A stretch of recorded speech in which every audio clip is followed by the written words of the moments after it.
క్రైస్తలాడ్ దైవ మర్మములు ఏప్రిల్ 8. మేఘము సాక్ష్యపు గుడారములోని మందిరమును కమ్మెను. సంఖ్యాకాండం 9:15. సంఖ్యాకాండం 9:15, 23 చూచెదము. మేఘము మందిరమును కమ్మెను.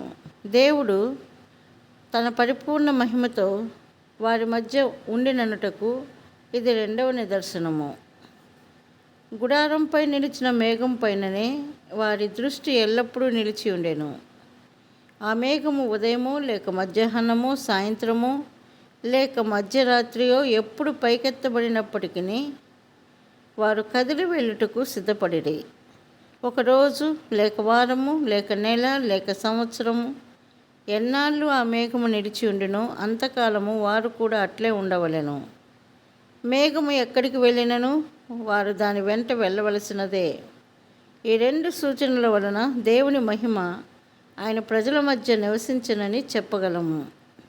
1 సమూయేలు 4:22లో ప్రభావము మహిమ ఇశ్రాయేలీయులలో నుండి పోయినని చదువుచున్నాము. దీనికి అనేక కారణములు కలవు. వీటి వలననే దేవుని ప్రజలు తమ ఆధిక్యతను క్రమక్రమముగా పోగొట్టుకొనిరి. చివరికి కొంతకాలం తర్వాత దేవుడు వారిని విడిచిపోవు సమయము వచ్చినది.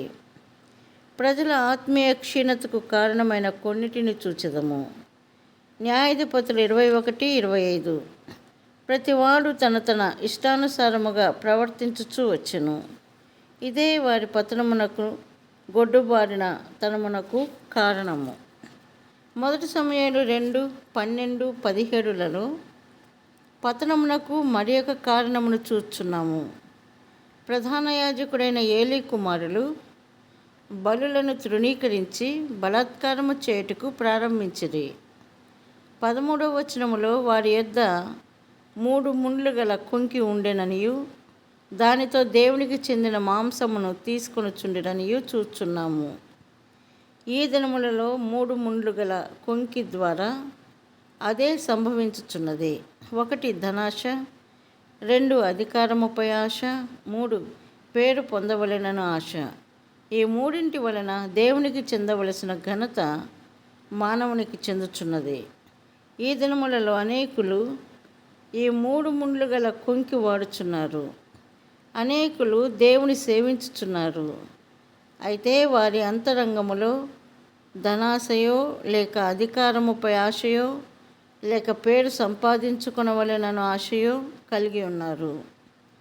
పై వాటిలో దేనినైనను సంపాదించుకొనుటకు ఎంత సమర్పణనైనను చేయుటకు వెనుతీయరు.